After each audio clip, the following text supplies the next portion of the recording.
আমাদের সাথে যুক্ত হচ্ছেন সহকর্মী মনিরুল ইসলাম টিটু। টিটু, ভাঙন কোন পর্যায়ে আছে? নতুন করে কোন কোন এলাকা ভাঙনের কবলে পড়েছে এবং ভাঙন রোধে কি ধরনের ব্যবস্থা নেওয়া হচ্ছে জানাবেন।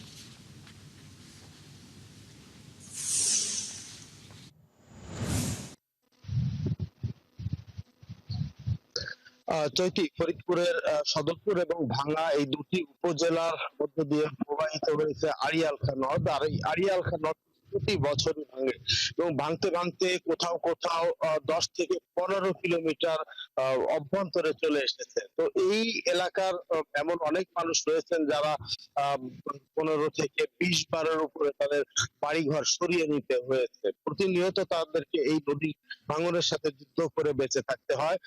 সর্বশেষ বলাশিয়া এলাকাতে যে ভাঙন শুরু হয়েছে সেটি প্রায় 2 মাস ধরে এবং ভাঙতে ভাঙতে কিন্তু এখানেও এই 2 মাসে প্রায় 1 কিলোমিটার এলাকা নদীগর্ভে বিলীন হয়ে গেছে ফসলি জমি এবং বাড়ি ঘরের জায়গা। তো এখানকার মানুষেরা বাড়িঘর সরিয়ে নেয়ার প্রস্তুতি নিচ্ছেন এবং অনেকেরই মধ্যে সরিয়ে নিচ্ছেন। তারা যেটি বলছেন যে এই প্রতি মৌসুমেই তারা দাবি তোলেন এই এলাকায় স্থানীয় বাঁধ নির্মাণের, যদিও সেই দাবি আসলে পূরণ হয় না। তো গত বছরেও কিন্তু সেখানে কিছু বালুর বস্তা ফেলা হয়েছিল, কিন্তু মাত্র 50 মিটার জায়গায় বালুর বস্তা ফেলা হলেও এই এলাকাতে আধা কিলোমিটারের উপরে জায়গা জুড়ে ভাঙছে। তো 50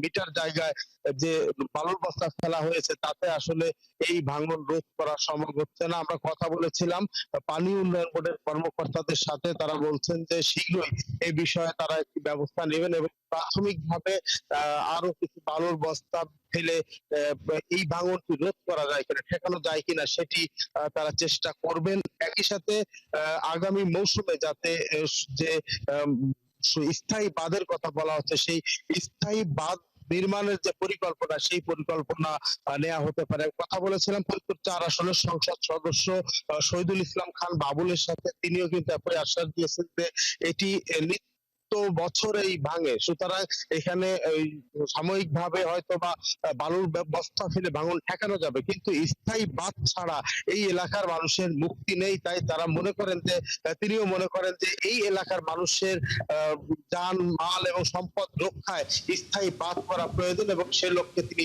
ব্যবস্থা নেবেন। চৈতি।